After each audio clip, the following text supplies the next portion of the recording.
की जय। जय हो विष्णुपाद प्रभु सपरिवाराचार्य विष्णुदर्शन श्री भक्ति सिद्धांत सरस्वती गोस्वामी महाराज कृपा की जय। समवेत गौर भक्त वृंद की जय। श्री श्री राधा वृंदावन चंद्र भगवान की जय। श्री जगन्नाथ बलदेव सुभद्रा महारानी की जय। श्री श्री गौर निताय की जय। श्री प्रभुपाद की जय। अनंतराज श्रीमद् भागवतम की जय। बोल प्रेमानंद हरे कृष्ण। तो आपके रविवार के सत्संग कार्यक्रम में आपका स्वागत है।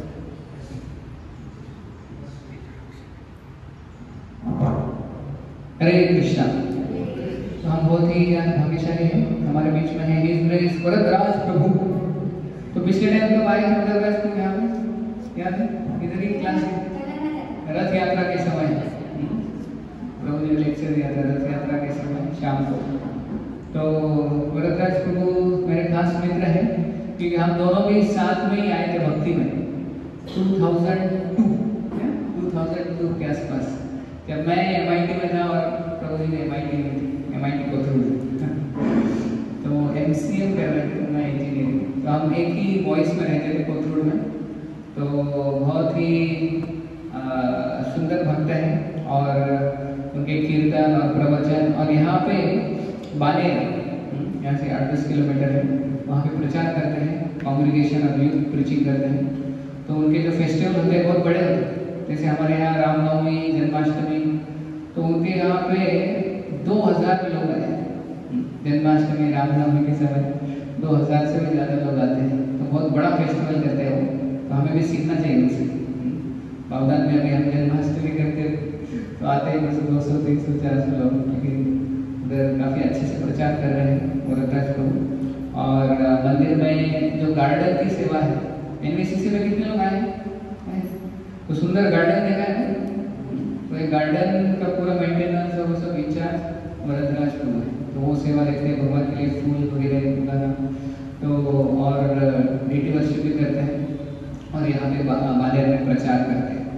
तो हमारे पड़ोसी बाले, तो इसलिए हम उनको रिक्वेस्ट करेंगे कि यहाँ पे आते रहिए, बाबा में उनका दर्शन देते रहिए। तो आज वो इस विषय पे बोलने वाले, कौन सा विषय है आज? दास्यम। दास्यम, दास्यम। और कितने बचे हैं दास्यम के आगे? साक्ष्य और आत्मनिवेदन। तो आप आते रहिए, थक नहीं गए ना? बहुत हो गया प्रभु अभी, और फिर 9 होने के बाद बंद, ऐसा नहीं, फिर हम कंटिन्यू करेंगे। तो इसलिए आज वरदराज प्रभु दास्यम के ऊपर बोलने वाले हैं। तो उनका हम स्वागत करेंगे यहाँ पे बावदान के संडे फीस्ट प्रोग्राम में। एक बार जोर से हरे कृष्ण महामंत्र बोलो। हरे कृष्णा कृष्णा कृष्णा हरे हरे, हरे राम राम राम हरे हरे। ग्रेस वरदराज प्रभु की जय।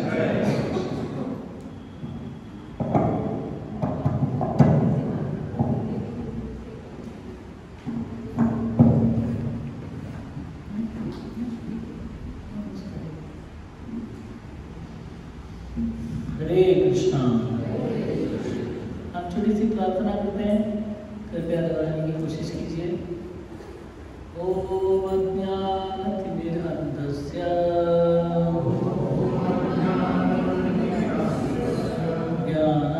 ज्ञानाञ्जनशलाकया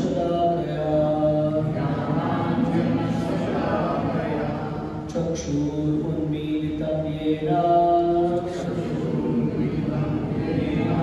तस्मै श्री गुरवे नमः।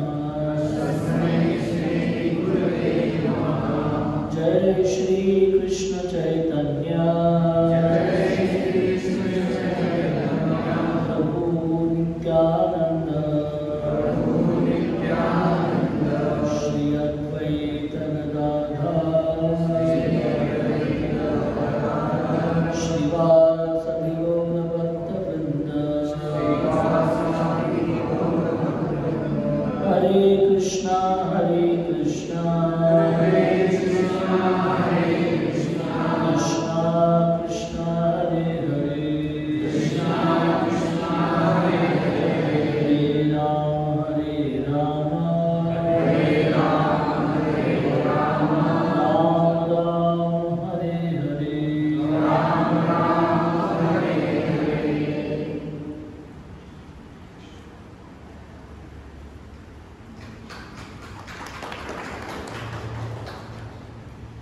हरे कृष्ण। सो श्री चंद्र प्रभु बहुत सुंदर यहाँ पे हर रविवार को कार्यक्रम कर रहे हैं। मैं उनको बहुत बधाई देता हूँ सत्संग को चलाने के लिए, बढ़ाने के लिए, और बहुत बड़ी संख्या में यहाँ भक्त लोग उपस्थित होकर हमारे शास्त्र के ज्ञान को, भागवतम को, श्रीमद् भगवद गीता का अध्ययन कर रहे हैं। आवाज आ रही है?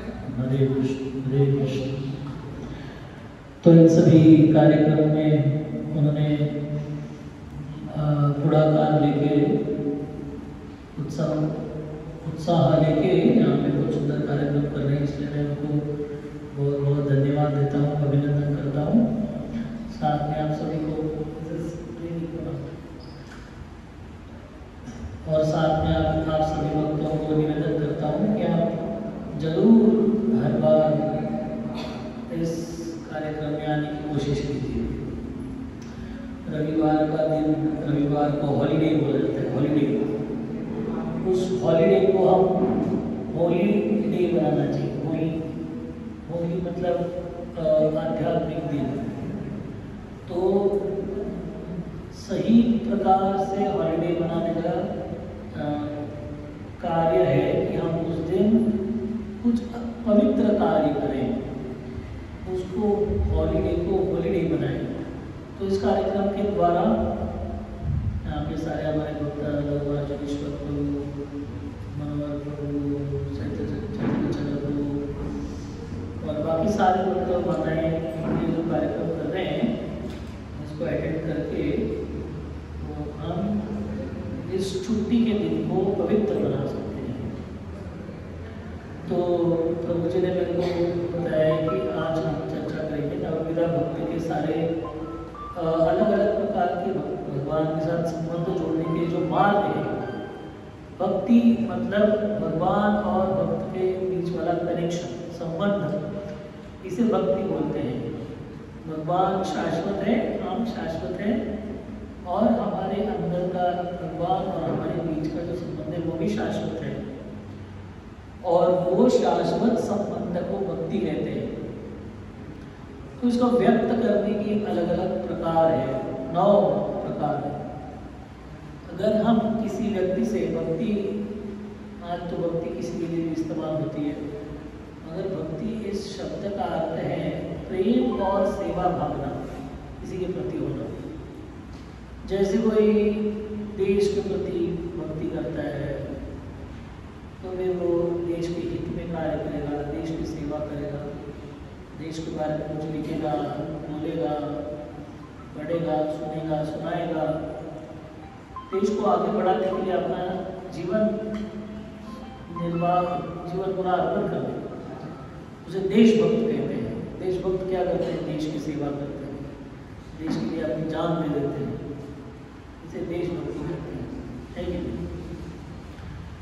तो मातृभक्ति, पितृभक्ति, बाकी सारे भक्तियाँ आती हैं। तो भक्ति इस शब्द का अर्थ होता है प्रेममयी सेवा, डिवोशनल सर्विस मीन्स भक्ति। तो इंग्लिश में उसका ट्रांसलेशन होता है डिवोशनल सर्विस। उसको कैसे व्यक्त कर सकते हैं? तो वहाँ पे 9 अंग आप जो ऑलरेडी देखे, श्रवणम कीर्तनम विष्णु स्मरणम पादसेवनम अर्चनम वंदनम दास्यम साख्यम आत्मनिवेदनम। तो यहाँ पे बताया गया है कि श्रवणम, कीर्तनम, श्रवण करना मतलब भगवान के बारे में सुनना, कीर्तन मतलब भगवान के बारे में जोड़ना। श्रवणम कीर्तनम आदि क्या होता है? स्मरणम। हाँ, स्मरण का अर्थ क्या होता है? स्मरण करना, सोचना, चिंतन करना, स्मरणम। उसके बाद आता है पाद सेवनम। उसमें क्या करना होता है?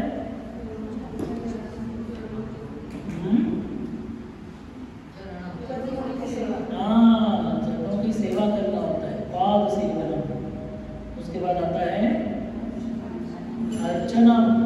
अर्चनम में क्या करते हैं हम लोग?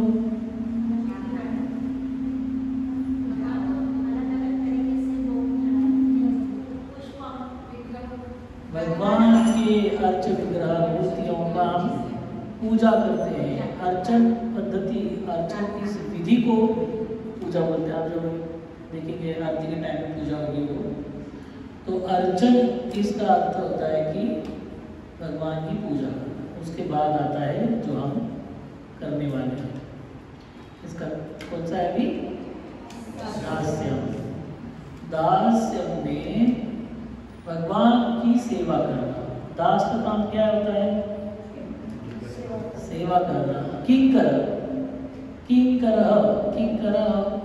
हम हमारे जो मालिक होते हैं, अभी तो क्या ऐसा कुछ है नहीं रिलेशनशिप, मालिक और जो काम करने वाले होते हैं कुछ दूर दूर तक संबंध नहीं होता है। मालिक देश में बैठता है, काम करने वाला उसके पीछे दूसरे देश में बैठता है तो दोनों का कोई संबंध नहीं आता है, मगर डायरेक्ट संबंध किंकर। हनुमान जी भगवान श्री राम के किंकर है। किंकर शब्द का अर्थ होता है किम करोमी, मैं क्या करूँ, बोलिए। ऐसे हाथ जोड़ के खड़ा रहने का किंकर। आप देखेंगे ना, सुप्रभातम, वेंकटेश सुप्रभातम गाएंगे, उसमें लिखा हुआ है। हाँ, षण्मुख, पंचमुख, चतुर्मुख, सारे ब्रह्मा जी, शिव जी और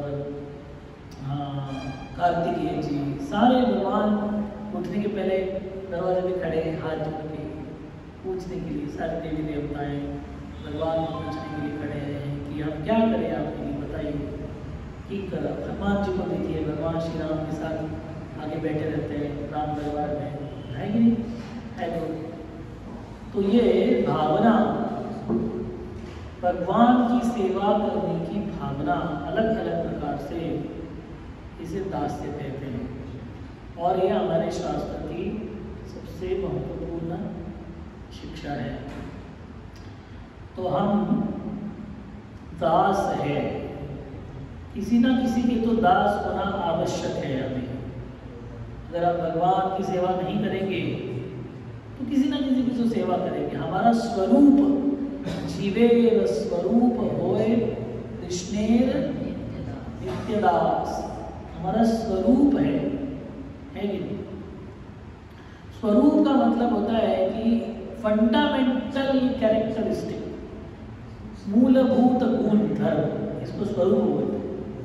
जैसे अर्जुन को भगवान कृष्ण लड़ाई के मैदान में लेके गए, युद्ध लेके गए, तो अर्जुन बोलते अरे मेरे को लड़ाई नहीं करनी, मैं जा रहा हूँ घर पे वापस, अपने ये लोगों से क्या लड़ने का। मातुलान, भ्रातरान, पुत्रान, पौत्रान, सहिष्ठा, मामा, काका, चाचा, कौन कौन है यहाँ पे, ऐसा सारे घर के लोग हैं, तो लड़ाई नहीं है, जा रहा हूँ।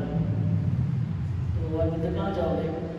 तो जंगल में जाऊँगा, भीख मांग के खाऊंगा है कि नहीं? मुझे लड़ाई नहीं करनी, दूसरे की हत्या नहीं करनी। तो भगवान बोलते देखो तुम्हारा स्वरूप लड़ाई करना है। स्वरूप लड़ाई करना है मतलब नेचर लड़ाई, मतलब आपने हमारे जैसा लड़ाई नहीं, तुम मैं बड़ा कि तुम बड़ा।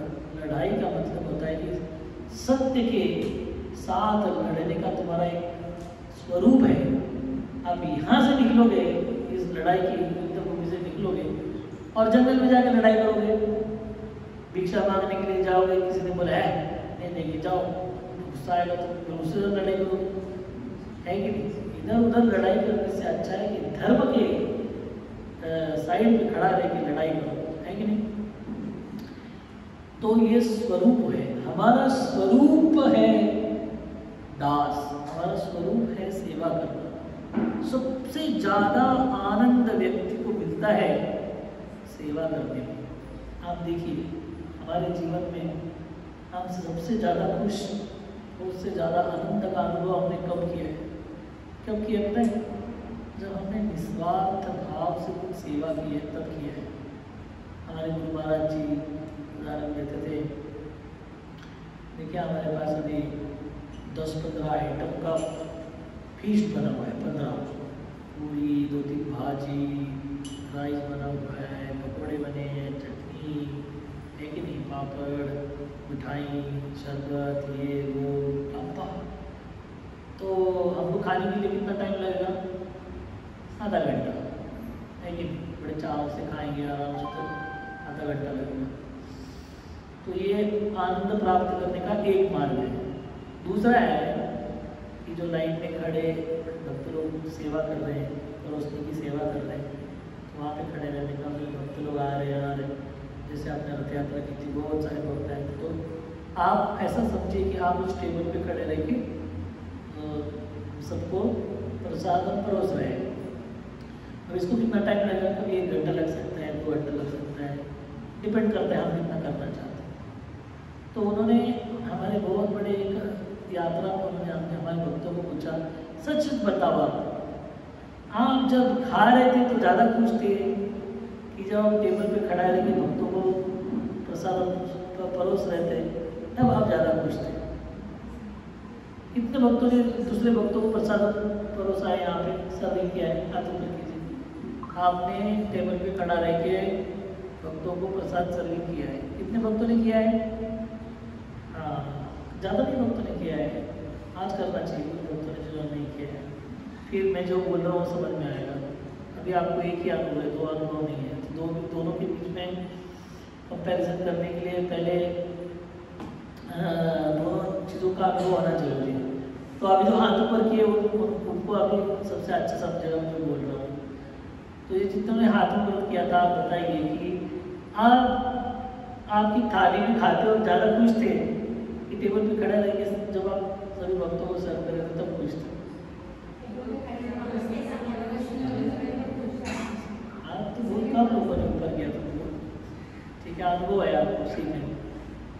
कितने भक्तों ने अनुभव किया है कि जब आप टेबल पे खड़े रह के सर्विंग कर रहे थे दूसरे भक्तों को, तब आपको ज़्यादा आनंद आ रहा था? बताइए। हाँ, और कितने भक्तों को लगता है कि नहीं वो प्लेट में बैठ के अपना अपना मस्त खाते हो वो ज़्यादा आनंद आता है? कितने भक्तों का ऐसा अनुभव है? इन्होंने हाथ ऊपर किया तो दोनों भी कुछ नहीं बोल रहे हैं। कब ज़्यादा अच्छा लगा था आपको? बिंदास बताओ, कुछ प्रॉब्लम नहीं है। मैं ये सब आपको बैठ के खाने का आनंद आ रहा था, हम आपको बता रही थी इसमें आनंद। माता जी की तरफ से बहुत सारे उत्तर मिले कि हम जब परोस रहे तो आनंद मिला था, पर क्या प्रभु जी वालों ने कुछ उत्तर नहीं दिया। प्रभु जी को क्या अनुभव है? बैठ के खाने में अच्छा लग रहा है? हाँ, प्रभु जी की साइड के भक्तों को क्या अनुभव है? माता जी को सर्व करते तो हम बैठ के खाते रहेंगे। खिलाने में ज्यादा आनंद है। अभी खिलाने में ज्यादा आनंद है, ये आप सभी का अनुभव है कि नहीं? ऐसा क्यों है बताइए? ऐसा क्यों है? खिलाने में, दूसरों को खिलाने हमको क्या फायदा होने वाला है? फायदा तो उसको हो रहा है, बस बैठ के खाएगा है कि नहीं?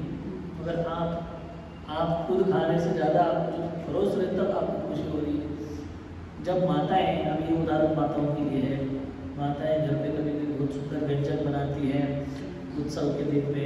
कभी कभी क्या होता है कि व्यंजन इतना अच्छा बन जाता है कि सब लोग खा के भूल हो जाते हैं, और कभी कभी क्या होता है जिन्होंने बनाया माता उसको कुछ नहीं बचता है, नहीं बचता है तो टूटा फूटा कुछ तो लाल स्क्रैच करके। तो अभी जो खा के चले गए उनको ज़्यादा आनंद होता है कि माताओं को ज़्यादा आनंद होता है? माताओं को ज़्यादा आनंद होता है जब बच्चे खाते हैं, घर के बाकी सब लोग आनंद आस्वाद लेते हैं उस जो बनाया आपने, जब तो उनको हमें बहुत सारा आनंद होता है। तो कोई बोल सकता है तुमको कहाँ खाने को मिल रहा है, वो खा रहे तुमको आनंद क्यों हो रहा है?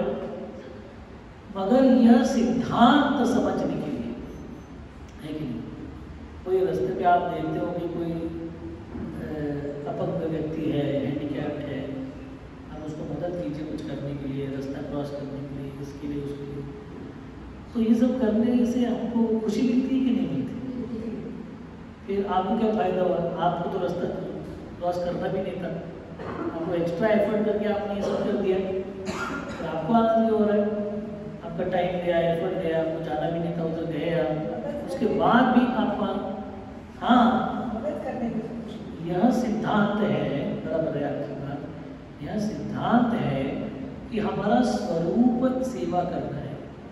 और जब हम हमारे स्वरूप में दो प्रकार के भावना में हम रहते हैं, एक सेवा करने की भावना में रहते हैं और एक सेवा के ऑपोजिट होता है भोगने की भावना।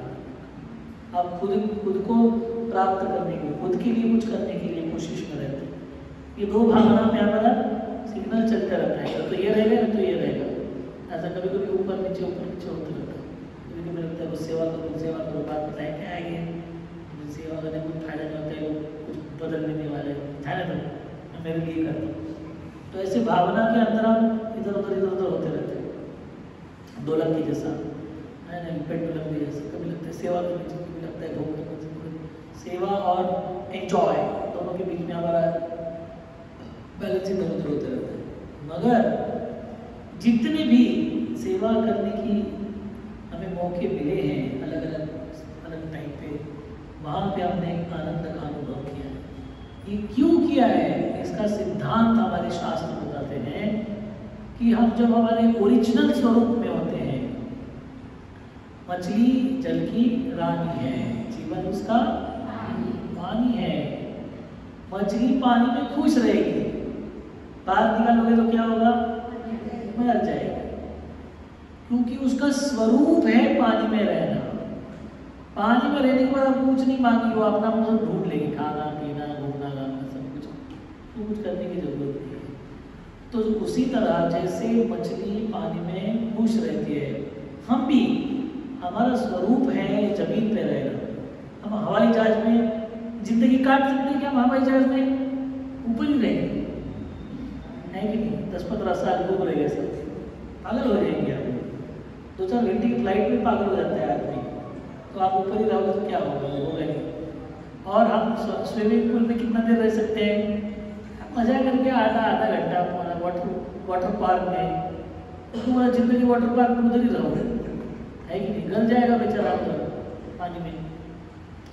हम पानी की जीव नहीं, हम जमीन के हैं, उसी स्वरूप है हमारा जमीन का रहना। उसी तरह स्वरूप है मछली का पानी में रहना, उसी तरह स्वरूप है बंदर का झाड़ पे रहना। आप झाड़ पे रह सकते हैं क्या?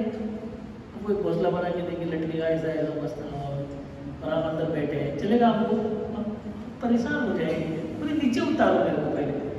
आप जैसे ही जमीन पे आएंगे हम शांत हो जाएंगे।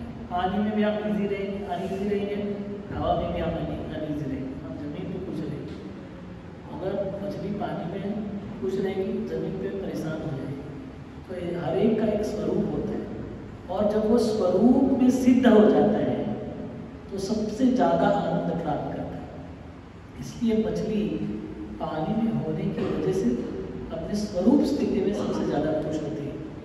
उसी तरह हर एक जीव का स्वरूप है कि वो सेवा करे, और जैसे ही वो सेवा करने का प्रयत्न करता है, अपने स्वरूप में आके कुछ करने की कोशिश करता है। I hope you are getting what I am saying, कि हमारा जो नेचर है, हमारा नेचर है सेवा करना, और जैसे ही हम इस स्वरूप के हिसाब से काम कार्य करते हैं तो हमें सबसे ज़्यादा आनंद प्राप्त होता है। इसलिए एंजॉय करने में खुशी नहीं है, सेवा करने में ज़्यादा खुशी है। और यह सिद्धांत आया है हमारे शास्त्र से कि हमारा स्वरूप सेवा करना है। फिर किसकी सेवा करना चाहिए, वो नया आने का प्रश्न आ जाता है कि हम सेवा किसकी करें। तो सेवा तो हम बहुत सारे लोगों की कर सकते हैं, मगर भगवान की सेवा करने के बारे में हमारे शास्त्र बताते हैं। क्यों? क्योंकि जिसकी हम सेवा करेंगे, हम सेवक है, वो मास्टर है, तो वो एक तो वो चला जाएगा, तो हम चले जाएंगे।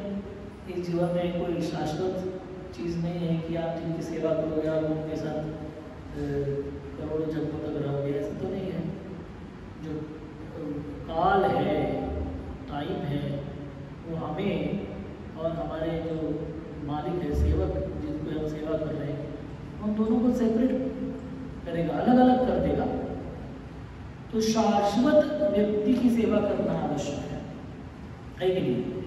और दूसरा प्रॉब्लम है, वो जो कॉमन प्रॉब्लम है, जिसकी हम सेवा करते हैं, पता नहीं उसको वो सेवा पसंद आए कि नहीं आए। 2-4 दिन अच्छा लगता है, उसके बाद सेवा जिसकी सेवा आप कर रहे हैं वो डांटता है ऐसे नहीं करना चाहिए, वैसे नहीं करना चाहिए। वो लगता है क्या है ये, मैं इतनी अच्छी सेवा कर रहा हूँ, वही तो सेवा के लिए हमको कृतज्ञ होना चाहिए, ऊपर से हमको डांट रहे हैं, जाने दो, नहीं करनी सेवा। ऐसा यहाँ की दुनिया की सेवा में होता है कि नहीं, लोग सेवा कंपनी की सेवा करते हैं, किसी और ऑर्गेनाइजेशन में रहते हैं उनकी सेवा करते हैं, उधर का झमेला पॉलिटिक्स ये वो देखते हैं, छोड़ देते हैं, तो जाने दो। सेवा भी गई और आदमी भी गया और सब कुछ गया, फिर दूसरा कोई तो ढूंढ लेते हैं, फिर उधर जाते हैं, फिर उधर से भी उधर जाते हैं, घूमते रहते हैं ऐसे। इसलिए इस दुनिया में शाश्वत सेवा करने वाला कोई नहीं मिलता है। इसलिए शाश्वत सिद्धांत है कि शाश्वत तरीके से सेवा करनी है तो हम भगवान की सेवा कर सकते हैं। जन्मनि जन्मनि ईश्वरे भवतात् भक्ति अयेतुकी त्वयि, जन्म जन्म तक मैं आपकी सेवा करते रहूँगा। अभी आप ये अगर बाहर इधर के लोगों को बोलेंगे तो फिर वो भावना है, वो रियलिटी नहीं है। बोल सकते हो जन्म जन्म तक आपकी सेवा करूँगा मैं, मगर हम जन्म जन्म तक मिलने नहीं वाले, इसी जन्म में इधर उधर जाने वाले हैं।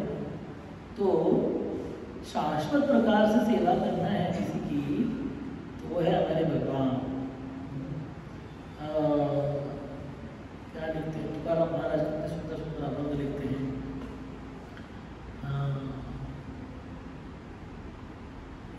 अनंत जन्मीचे दुःख विसरलो, अनंत जन्मीचे दुःख विसरलो, पाहता श्रीमुख पांडुरंगा।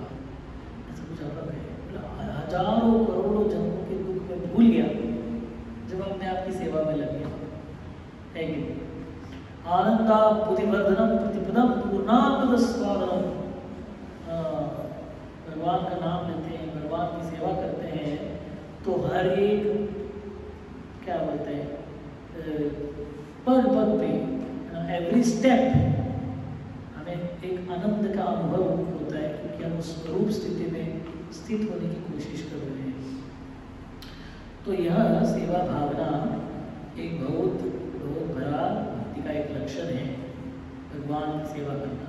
इसका एक उदाहरण आता है हमारे शास्त्र में, जिसका आप आत्मनिवेदन में फिर से स्टडी करेंगे, मगर इधर मैं थोड़ा सा रेफर देता हूँ अम्बरीश महाराज का, है कि नहीं? वो उस श्लोका श्रीमद् भागवत में आता है, आपको जब टाइम मिला उसको स्टडी करने की कोशिश कीजिए, बहुत सुंदर श्लोक है। क्या श्लोक है वो शुरुआत में? भगवान का मन से स्मरण करना चाहिए। हाँ क्या क्या क्या?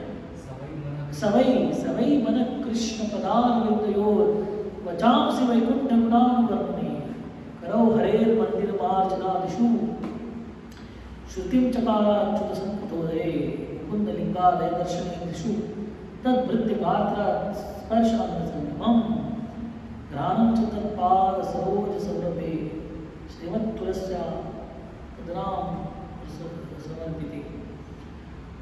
पादौ हरे क्षेत्र पदानुसर्पणे करो ऋषिकेश सर शिरो ऋषिकेश पदाभिवंदने।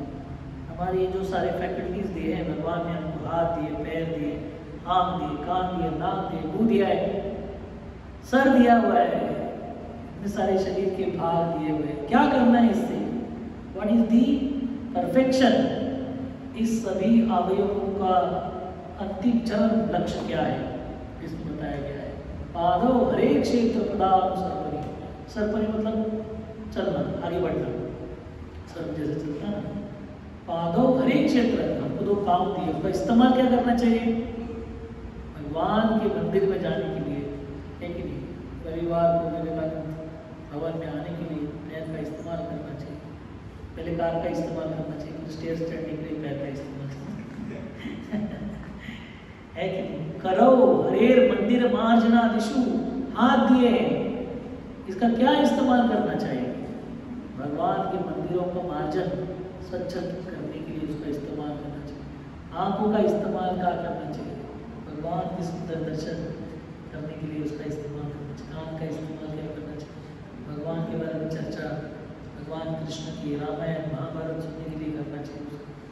तो जो दास है उसने अलग अलग प्रकार से भगवान जो हमारे मालिक है उनकी सेवा करना चाहिए, इसी भक्ति बोलते हैं, है कि नहीं? वो पूर्णाहुति का श्लोक आता है, आपको पता होगा, आपको पूर्णाहुति जब सारे आरती वारती सब रेडी हो, सब कुछ हो जाता है, फिर आपको लास्ट में क्या आता है? कायेन वाचा मनसेन्द्रियैर्वा बुद्ध्यात्मना वा प्रकृति स्वभावा करोमि यद्यत् सकलं परस्मै नारायणायेति समर्पयामि। सारे हमारे कार्य जो होते हैं वो मालिक के चरणों में अर्पण करनी होती है। यही सिस्टम होती है कि नहीं? हम किसी कंपनी में और किसी कॉर्पोरेशन में इसमें काम कर रहे हैं तो उसका काम क्या होता है? उस बंदे का जो काम कर रहा है उसका काम होता है सारा चीज लेके आने का, मालिक को दे देने का, है कि नहीं? कोई कंप्यूटर प्रोग्राम बनाओ, कोई बड़ा बिजनेस डील करो, बिजनेस एक्सपर्ट करो, मार्केटिंग करो, और कुछ करो, जो भी करो, आखिर में क्या होना चाहिए? सारा लाके मालिक को दे देना चाहिए। ऐसे होता है ना, आपको तो सैलरी मिलती है, आप कंपनी घर पे लेके नहीं जा सकते हैं। तो हमारे शास्त्र बोलते हैं ऐसी कंपनी के लोग, मालिक जो है आपको गाड़ी देता है, कभी घर दे सकता है और कुछ दे सकता है। अभी सबके इस्तेमाल किस लिए करना चाहिए? कंपनी ने गाड़ी दी है और मस्त लोना वाला घूम रहा है, ठंडा घूम रहा है, ठंडी हवा खा रहा है कि नहीं? फिर वो लोग क्या करेंगे? बोले कार आपको दे दो, तुम हवा खाते रहो बाहर, हैं? ऐसे करेंगे कि नहीं? और आपको घर दिया है और आप मस्त कंपनी का काम छोड़ के मस्त घर पे सो रहे हैं, फिर घर भी चला जाएगा। तो सारी जो फैकल्टीज दी गई है हमको, उसका इस्तेमाल उनकी सेवा में करना चाहिए। यही दास्यम है। और हम कंपनी के दास है तो हम सारी चीज़ें लेते हैं कंपनी से और क्या करते हैं? उनको अर्पण कर देते हैं सेवा के रूप में। उसी तरह ये सारे शरीर के अवयव हमें भगवान ने दिए हैं। हमने बनाए हैं क्या? हम आँखें बना सकते हैं? नहीं। हम हमारे हृदय बना सकते हैं? नहीं। हमारी किडनी बना सकते हैं? नहीं। हमारा शरीर चला सकते हैं अपनी स्टाइल से? नहीं। सब कुछ भगवान चला रहे हैं। तो ये सब चीज़ें भगवान ने हमको दी है, उसका इस्तेमाल इसलिए करना चाहिए, भगवान की सेवा के लिए करना चाहिए। जिससे कंपनी का एक एम्प्लॉय सभी चीज़ें कंपनी की सेवा में लगाता है, उसी तरह आपको लगाना चाहिए। यही दास्यम का भाव है।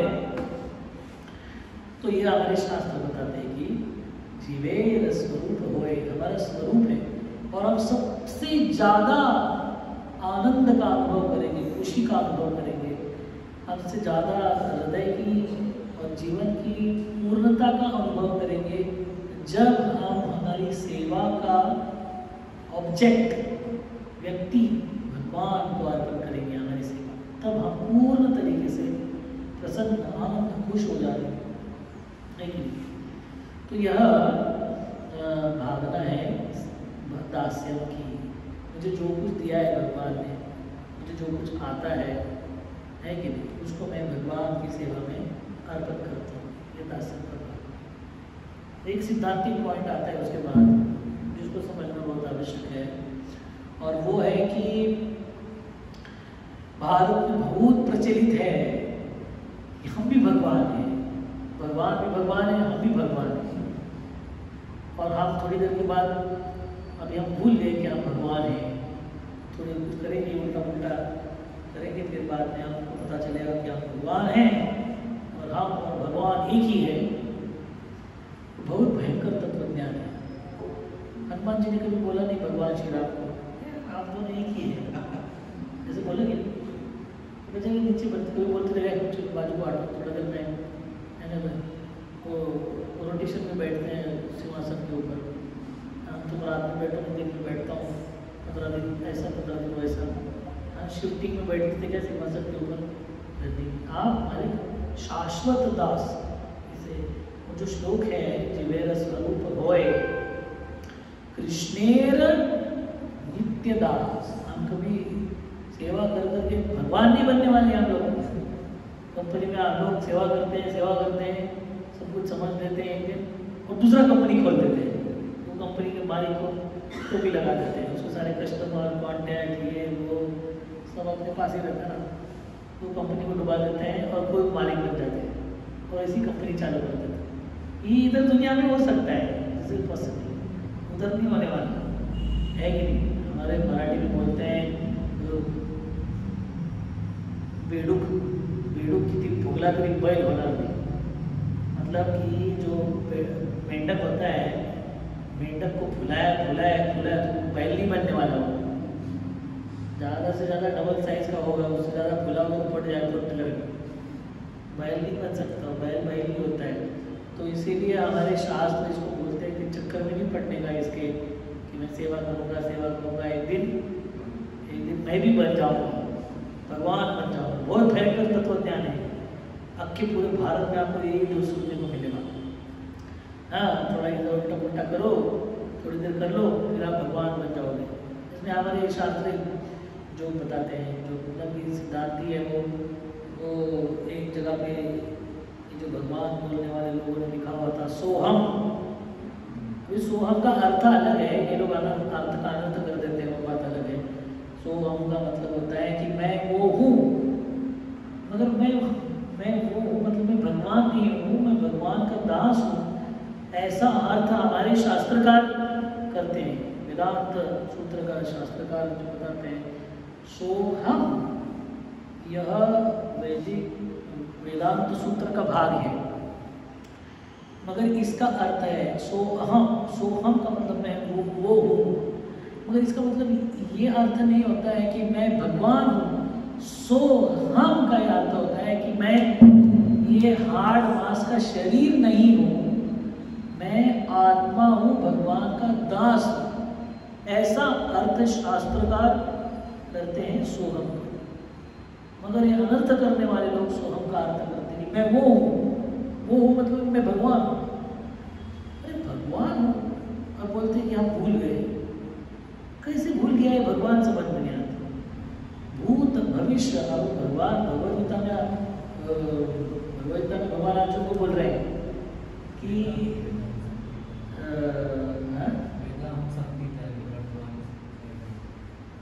हाँ, और तीनों चीज बताएगा, भूत भविष्य वर्तमान सब कुछ बताएगा।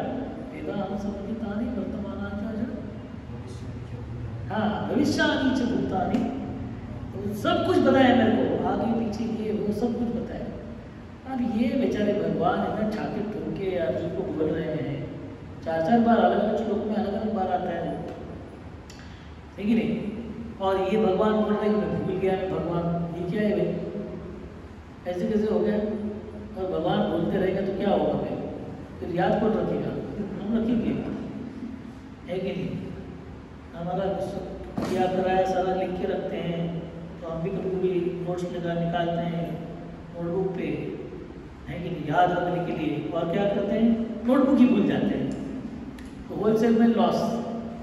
बाद में फिर बोलते हैं अरे आपको लेक्चर दे रहे हैं, है कि नहीं, मैंने नोट्स बनाए हैं। नोट्स तो हैं, वो प्रॉब्लम क्या है, नोटबुक कहाँ है वही पता नहीं। अरे ऐसे कैसे भगवान की एड़ा, ये सब भगवान बताएगा मैं भूल गया। भगवान भूलेगा तो फिर दुनिया को चलाएगा, है कि नहीं। तो भूलने का काम हमारा है, भगवान भूल कर भी गलती नहीं करते, उसे भगवान बोलते हैं। सोहम लिखा था, तो जो वैष्णव, हमारे जो वैष्णव जो भगवान के भक्त होते हैं, उन्होंने उसके आगे लिखा दासोहम, मैं दास हूँ। फिर वो सोहम वाला बहुत गुस्सा हो गया, हम नहीं मानते इसको। उसने उसके आगे लिखा सदा सोहम, मैं हर बार वही हूँ। हाँ, फिर वो आया भक्त है, सदा सोहम क्या है, तो उसने फिर दा लिया उसका, दास सोहम, मैं सिर्फ दास नहीं हूँ भगवान का, मैं भगवान के दासों का दास हूँ। और फिर वो दासोहम, तो वो फिर से सही लिख दिया उसको, सदा सोहम। फिर भक्त आते हैं, फिर से उसके आगे दा लिख देते, दासोहम, मैं दास हूँ, भगवान के दासों के दास का दास हूँ। तो हमारे कुलशेखर आलवार थे साउथ इंडिया में, जैसे हमारे महाराष्ट्र में तुकाराम महाराज, एकनाथ महाराज, नामदेव महाराज, ज्ञानेश्वर महाराज, जैसे महान भक्त आए थे, वैसे साउथ इंडिया में दक्षिण भारत में श्री संप्रदाय में आए थे। तो बहुत सारे महान भक्त लोग आए थे, संत महात्माएँ आई थी, उनको अलवार कहते हैं। तो उन्होंने लिखा है, क्या लिखा है वो, तत्परिचारक भृत्य भृत्य इतिमाम स्मरणोपरांत। हाँ, भृत्य का मतलब होता है दास। मैं आपके दासों के दासों के दासों के दासों के दासों का दास हूँ, ऐसे लिखा हुआ है, 7 बार लिखा हुआ है ऐसे। तो हम भगवान के दास होने, अरे भगवान के दास तो छोड़ो, बहुत बड़ा चीज है वो भगवान के दास भगवान। हम जो वैष्णव सिद्धांत है वो है कि मैं भगवान का दास नहीं हूँ, मैं भगवान के दासों का दास हूँ, भगवान के दासों का दास हूँ। ऐसे लंबा चौड़ा लिस्ट लगाना चाहिए, इनका दास, उनका उनके नीचे मैं हूँ। ऐसी भावनाएं हमारे शास्त्र में व्यक्त की है। भगवान का दास बनना बहुत बड़ा चीज है। भगवान के दास कौन है? विभीषण महाराज, भगवान के दास हनुमान जी, भगवान के दास सुग्रीव, अंगद, भगवान के साथ जटायु। हम ऐसे हैं क्या? है कि नहीं? जटायु अपने जान देके भगवान की सेवा किया उन्होंने, हनुमान जी ने कैसे सेवा की हमको पता है। हम ऐसे इतना भयंकर समर्पण कर सकते हैं क्या? नहीं। हमको भूख लगती तो हमारा सेवा छोड़ के हम भाग जाते हैं, बस हो गया दासत्व है, बस देख लो भैया। तो हम इतने बड़े व्यक्ति के दास नहीं बन सकते। प्राइम मिनिस्टर का, प्रेसिडेंट का पीए बनना है, कितना बड़ा काम है, बड़ा मुश्किल काम है कि नहीं? आप किसी को भी नहीं बना सकते हो, जब लेके आओ इधर पोस्ट खाली हो गया, किसी को तो भर दो इधर, ऐसा होता है। बहुत भयंकर टेस्ट लेंगे वो लोग, है कि नहीं? 10-10, 15-15 टेस्ट लेंगे, अलग अलग प्रकार के इंटरव्यू लेंगे, तब जाके फिर प्रेसिडेंट का दास बनाएंगे, सेक्रेटरी बनाएंगे। बड़े आदमी का दास बनना बड़ा मुश्किल काम होता है, बहुत बड़ा चीज़ होता है। तो इसलिए हमारे शास्त्र बोलते हैं, अरे हाँ भगवान बनना तो दूर छोड़ो, वैष्णव को तो दूर दूर तक देखता नहीं। तुकाराम महाराज तो इतना गुस्सा होते, बोले जो बोलेगा ना मैं भगवान हूँ तो मेरा वुडलैंड का जूता लेके आऊँगा उसके घर पे पूजा करने के लिए, मेरे जूतों से। इस भयंकर शब्दों को इस्तेमाल करके तुकाराम महाराज बोलते भगवान हो, दिखाता हूँ मैं आके करके पिटाई करूँगा तब पता चलेगा कि भगवान होगी क्या होगा। तो हम भगवान नहीं हो सकते, हम भगवान के दास हो सकते। और इस भावनाओं को हमारे शास्त्र में सारे भक्त लोग व्यक्त करते हैं। जो दशहरा का उत्सव होता है, ये आने वाला है 2-3 दिन के बाद, तो उसमें दशहरा में हम भगवान श्री राम की लीलाओं का वर्णन करते हैं। मध्वाचार्य उस दिन राम विजय महोत्सव, उस दिन भगवान श्री राम ने रावण का वध किया हुआ था, दशहरा। उस दिन दशानन को भगवान श्री राम ने हराया था। तो इसके लिए एक बहुत बड़ा उत्सव है ये राम विजय महोत्सव। दशहरा तो आपको इसमें कैलेंडर में मिलेगा दशहरा देखने के लिए, मगर आप पंचांग में देखोगे तो आपको दिखेगा ये उत्सव का नाम है राम विजय महोत्सव। तो इस राम विजय महोत्सव के अंदर बहुत सुंदर कथाएं आती हैं कि कैसे भगवान श्री राम की सेवा करने के लिए उनके भक्त लालायित रहते थे। तो उनके इच्छा थी कि हम कैसे भी करके भगवान श्री राम को प्रसन्न करें, उनकी सेवा करें। और ये भावना रामायण महाभारत सिखाता क्या है व्यक्ति को? रामायण महाभारत यही ये सोहम वाले चंगुल के लोगों से बचाने के लिए ये शास्त्र दिए हुए हैं। काय का सोहम लगा के रखा है? अरे आप नहीं बन सकते हैं भगवान, इतना भी करो, है कि नहीं? वो इसीलिए उदाहरण दिया था हमने, हाँ, कि मेंढक भूल गया तो बैल नहीं बन सकता, मेंढक ही रहेगा। तो इसलिए हमारे शास्त्र उदाहरण देके प्रस्तुत करते हैं कि कैसी भावना रहनी चाहिए जब हम भगवान के पास जाते हैं। भगवान को अपनी सेवा से प्रसन्न करने की भावना चाहिए। एक दास जो है, एक सेवक जो है, उसके जीवन का चरम लक्ष्य है कि उसकी सेवा से उसका मालिक जो खुश हो जाए, है कि नहीं? देने के बाद प्रसन्न, वाह क्या मस्त सेवा की, शाबाश, ऐसा भाव लाने की कोशिश करने की जो इच्छा है, उसे सही में दास की भावना का परफेक्शन माना जाता है। हाँ, तो हनुमान जी को आप जब देखेंगे, विभीषण को हम जब देखेंगे, विभीषण जी ने बहुत प्रयत्न किया रावण को बताने के लिए कि आप जो है आप इस दुनिया का भोग से प्रसन्न नहीं हो सकते हैं, आप भगवान श्री राम की सेवा करो। आपने जो उनके साथ एक पंगा लिया हुआ है, अगर सीता माँ को इधर ला के इसको वापस कर दीजिए, सीता माई को माफ़ी मांगिए, चुपचाप अपना राज्य चलाइए, खुश रहोगे आप भी खुश रहेंगे, बाकी लोग भी खुश रहेंगे, आप भी खुश रहेंगे। और अगर नहीं करोगे तो आप भी नष्ट हो जाओगे, लंका भी नष्ट हो जाएगी और आपके सगे संबंधी सभी नष्ट हो जाएंगे। बोलो आपको क्या चाहिए? एक चीज़ करो और बाकी सारा खुश रहो। भगवान श्री राम की चरणों में आपका ये सिर झुका दो और आप अभय प्रदान मिल जाएगा आपको। किसी भी क्या बोलते हैं, विघ्न के बिना आप अपना राजा बन सकते हो लंका पर। नहीं, आप ये सर किसी के आगे झुकता नहीं, किसी के आगे नहीं झुकता है, भगवान श्री राम के आगे नहीं झुकता। इसको बोलते हैं विनाशकाले विपरीत बुद्धि। हजार लोग आके बताते हैं अरे ऐसा मत करो, ऐसा मत करो, अब लोग कहते हैं हम ऐसे ही करेंगे, चाहो तो हम नहीं सुनने वाले। फिर क्या होता है, फिर विनाश के लिए रेडी होना पड़ता है। तो विभीषण ने सोचा समझाया, तो उन्होंने बोला कि चलो हम ही निकल जाते हैं। रोलिंग स्टोन गैदर्स नो मास, ऐसा बोला जाता है।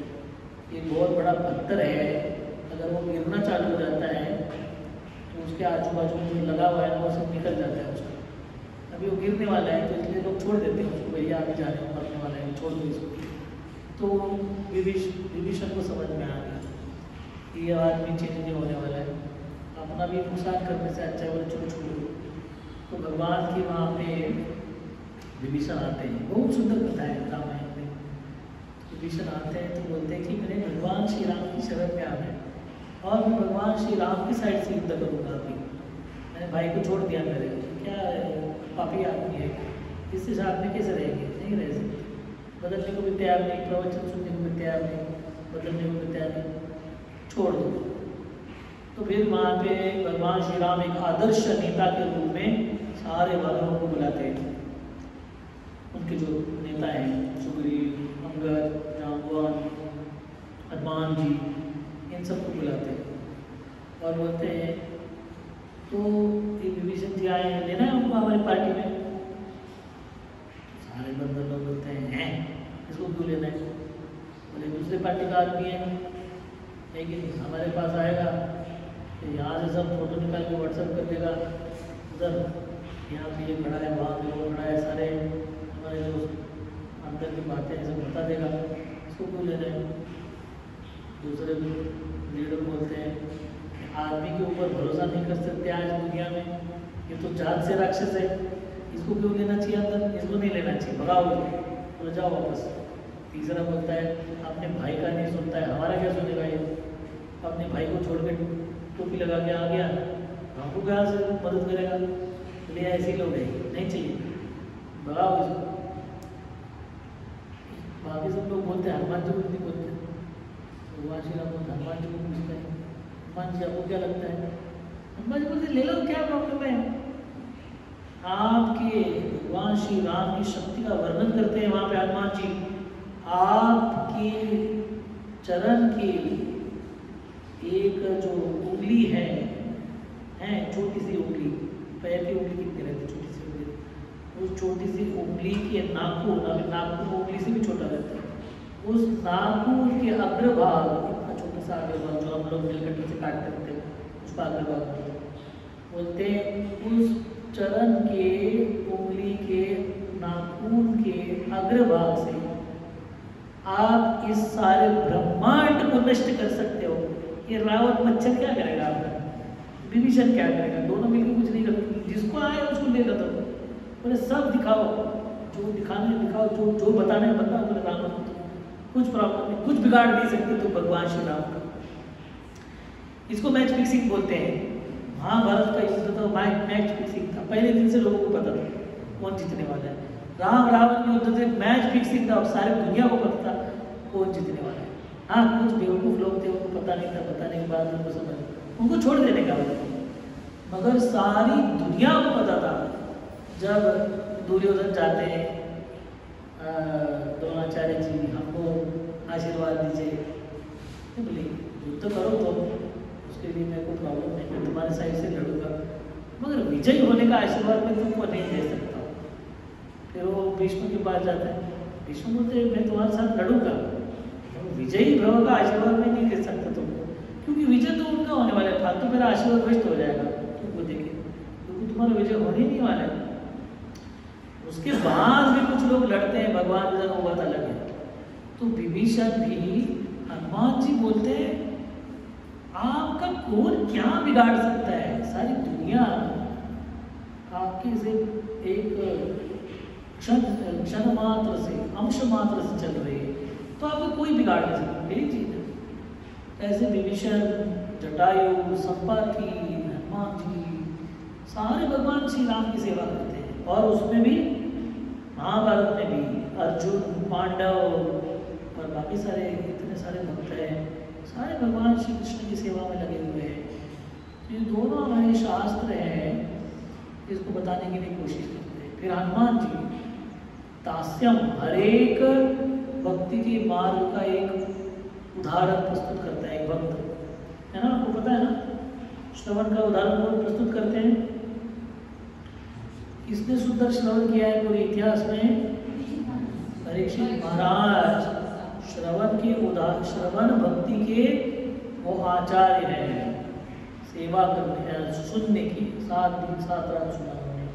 फिर कीर्तन प्रवचन देने में सुखदेव गोस्वामी, श्रवणम कीर्तनम स्मरणम प्रहलाद महाराज, हाँ कभी भूले नहीं हो भगवान को। श्रवणम कीर्तनम स्मरणम पाद सेवनम, हाँ लक्ष्मी माता। और फिर उसके बाद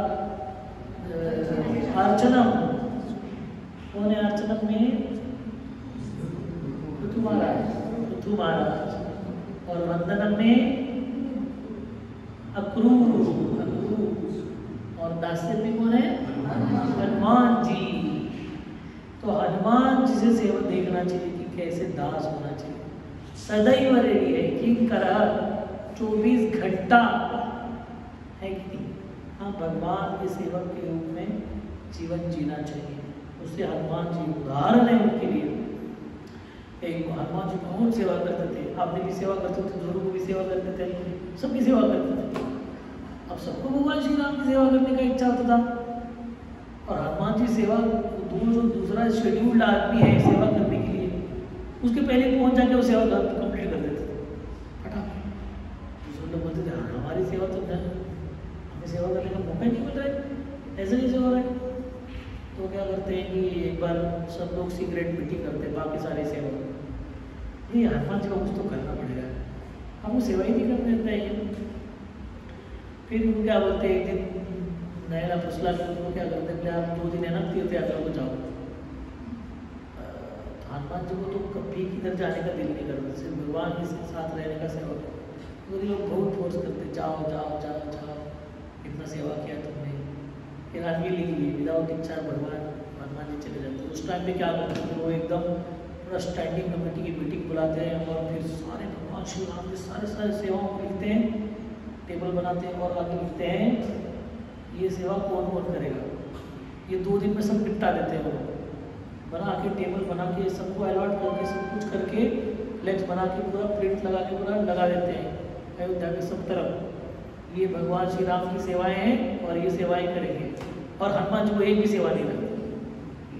2 दिन के बाद हनुमान जी आते हैं, दिख रहे सब तरफ फ्लेक्स लगे हुए हैं, ये क्या हो गया भाई, ये तो नहीं पता, हम लोग गेम खेल दिया हमारे साथ में। तो सेवा एक भी देख रहे ऊपर से नीचे तक सब कुछ, कपड़ा कौन धोएगा, इस्त्री कौन करेगा, चावल कौन बनाएगा, तांबुल कौन बनाएगा, ये कौन करेगा, चावल कौन करेगा, पंखा कौन धोएगा, सब कुछ विचार सब खत्म। हनुमान जी बोलते हैं ये तो बड़ी चालाकी हो गई, सब मेरा से सेवा निकल गया सर। फिर वो बोलते हैं, सब लोगों को बोलते हैं मेरे को भी कुछ तो सेवा दो। बोले नहीं नहीं आप लोगों को अभी कुछ नहीं मिल रहा, सब बुक हो गया, अभी कैसे दे सकते हैं, आप मीटिंग में नहीं आए। ऊपर से यही बोल रहे हैं उनको, मीटिंग में नहीं आए आप लोग, आप फिर आपको देते थे। मतलब ठीक है, ये जो जितनी सेवा दिख रही है ना, उसके अलावा जो सेवा बचती है वो मेरी है कि नहीं बराबर? बोलो चलेगा ना वो तो?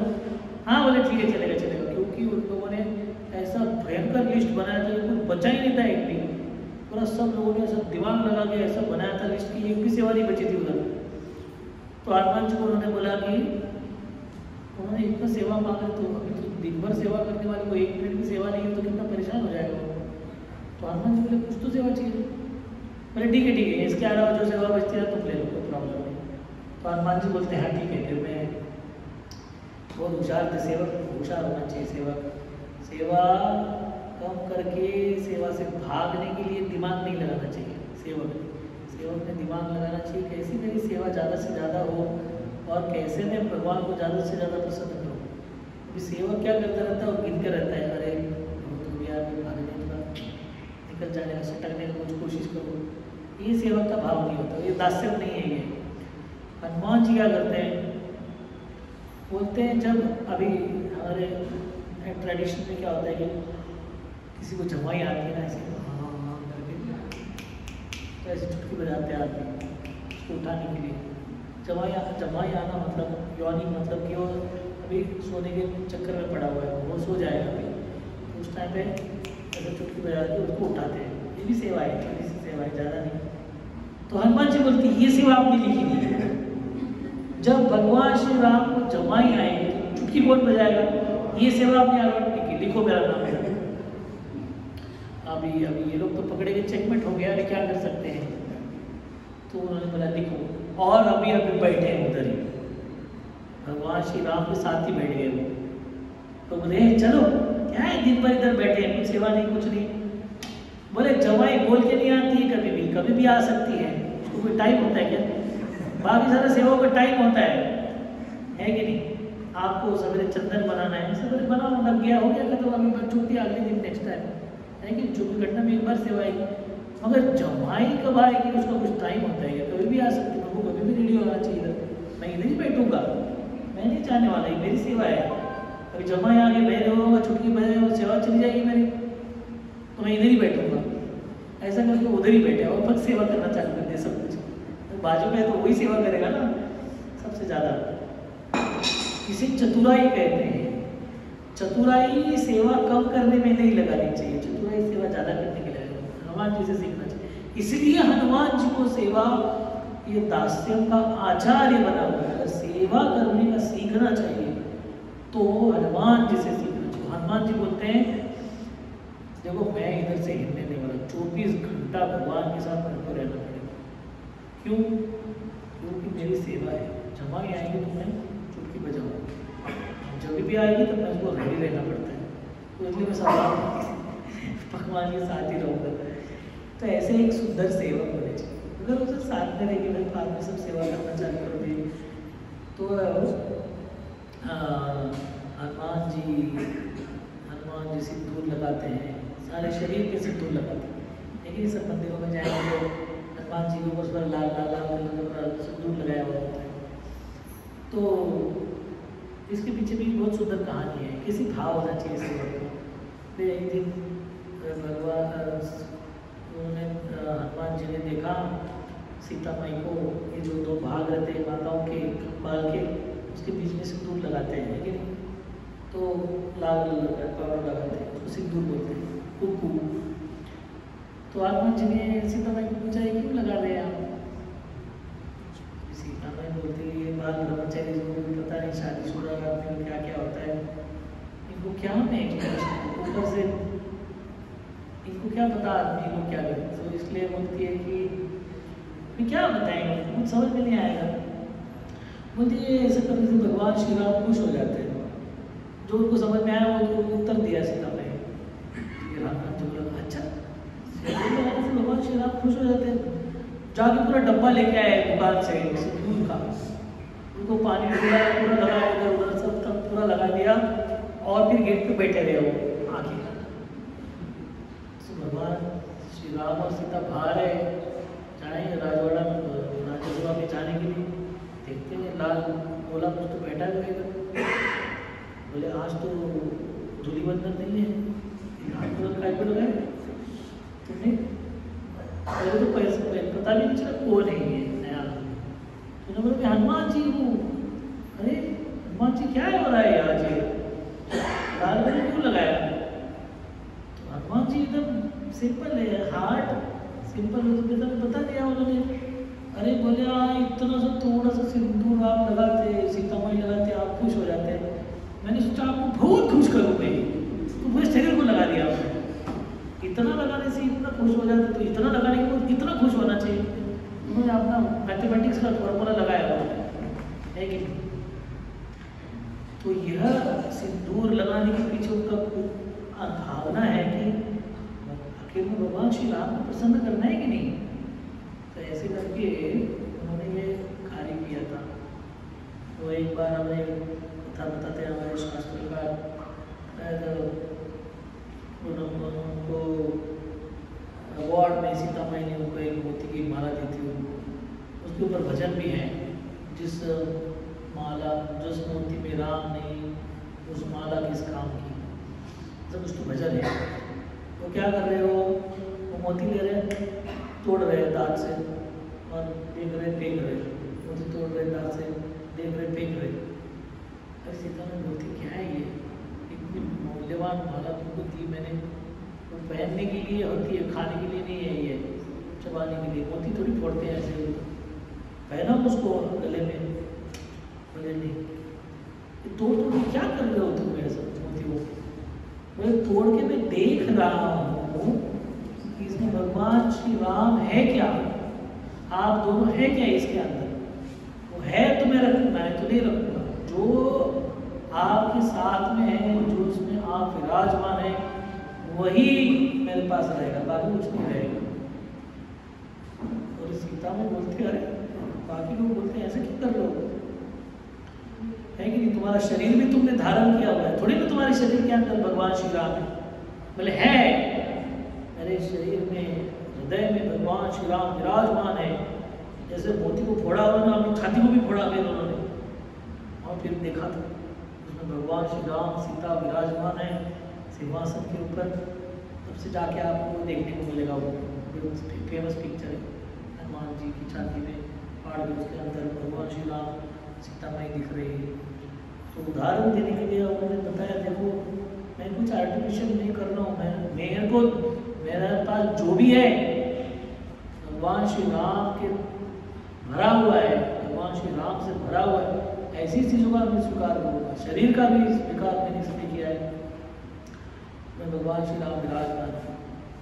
तो इस तरह का सेवा भावना यह बहुत विशेष है। इसका वर्णन हमारे रामायण करते हैं, बहुत सुंदर वर्णन करते हैं। एक बार अयोध्या में एक बुक थी, नोटबुक, भगवान श्री राम की नोटबुक थी। उसमें भगवान श्री राम ने सारे भक्तों का नाम लिखा हुआ था, वो कितने क्यों उनको अच्छे लगते हैं वो लिखा हुआ था। तो बहुत इच्छा हुई हनुमान जी को भी देखने की, मेरा भी नाम है, कौन से नंबर पे है। तो उन्होंने कैसे तो भी करके वो नोटबुक लिए और देख रहे हैं, एक के बाद एक, एक के बाद एक, एक के बाद एक पढ़ने पलट रहे हैं। सारी नोटबुक खत्म हो गई, उनका तो नाम ही नहीं कहे थे। अरे मैं तो इतना अच्छा सेवा करता हूँ, निस्वार्थ भाव से करता हूँ, मेरा तो नाम ही नहीं है। और इतनी सारे भक्तों का नाम है, छोटे छोटे भक्तों का नाम है, वो 5 मिनट की सेवा करने वालों का नाम है इसमें, मेरा तो नाम है ही नहीं। तो बेचारे नाराज हो गए थोड़े से। फिर बाद में एक दिन भगवान श्री राम को चुपके से पूछते हैं, ये जो भक्तों की जो लिस्ट है नोटबुक में, उसमें मेरा नाम नहीं है। तो फिर भगवान श्री राम ने अपने पॉकेट से छोटी सी नोटबुक को निकाल के बोले ये ले लो, इसमें देखो। तो उसमें जिन्हें गिने चुने नाम थे, 5-10 नाम, और उनकी सेवा सब लिखा हुआ था। तो उसमें हनुमान जी का नाम सबसे ऊपर था। हनुमान जी बहुत खुश हो गए। फिर डायरी वापस दी भगवान को पूछते, वो डायरी, ये डायरी, 2-2 डायरी क्यों चाहिए? तो वो कौन सी डायरी है, ये कौन सी डायरी है? पूरे वो डायरी उन भक्तों की नाम की लिस्ट है जो मेरे को याद करते हैं, सदैव याद करते हैं, वो उनकी लिस्ट है। धर्मज बोली ये कौन सी डायरी है, ये कौन सी डायरी?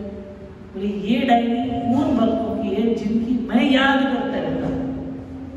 तो उसमें तुम्हारा नाम लिखा है मैंने कि तुम इतने अच्छे सेवक हो कि मैं याद करता हूँ तुम्हारा। वो भक्त लोग मेरी याद करते रहते हैं। तो हमारे एक अमेरिका के राष्ट्रपति थे, चिल्ला चिल्ला के बोलते रहते थे, don't ask what America has done for you, ask what you have done for America. बोलते थे कि ये मत पूछो अमेरिका ने तुम्हारे लिए क्या किया है, बहुत कुछ किया है, देश ने बहुत कुछ किया है, ये पूछो कि आपने अमेरिका के लिए क्या किया है, ऐसा वो चिल्लाते थे। मगर ये शास्त्र से आता है, हमारे शास्त्रकार, हमारे सरस्वती ठाकुर श्रील प्रभुपाद के जो गुरु जी थे, वो बोलते थे कि don't ask what God has done for you, ask what you have done for God. ये मत पूछो भगवान ने हमारे लिए क्या किया, बहुत कुछ किया। लिस्ट लगाएंगे तो फिर होगा नहीं, पूरा लिस्ट खत्म नहीं हो सकता, इतना बड़ा, इतनी चीजें हमारे लिए भगवान ने की है।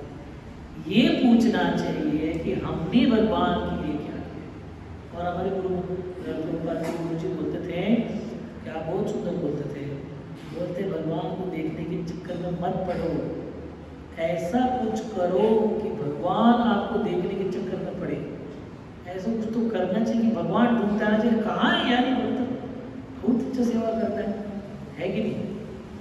तो बोलते हैं कि भगवान को देख के क्या हो, ऐसा अगर हम प्राइम मिनिस्टर को देखते बैठेंगे, हाँ ठीक है मजा आएगा, अगर ऐसा कुछ हमने किया देश के लिए, तो कुछ तो उसके स्पेशल सेवा किया, प्राइम मिनिस्टर को अरे यार को बुलाओ इधर, इतना बड़ा सम्मान हो जाएगा, है कि नहीं।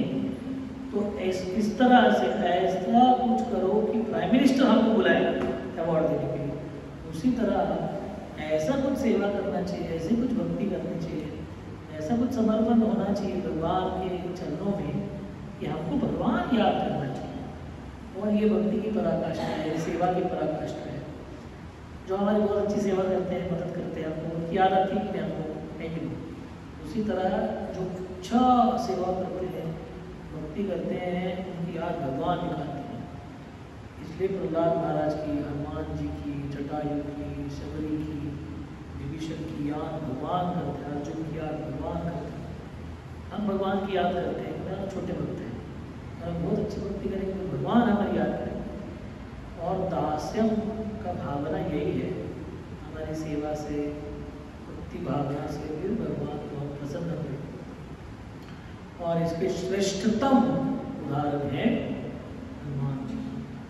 तो उनके चरणों में आप जरूर प्रार्थना करेंगे आज कि उनकी जो सेवा भावना है, सेवा करने की भावना है, तीव्रता है, इच्छा है, उत्साह है, भक्ति है सेवा की, वो हमारे भी हृदय में, हमारे भी आचरण में कुछ अंश तक तो जरूर आए।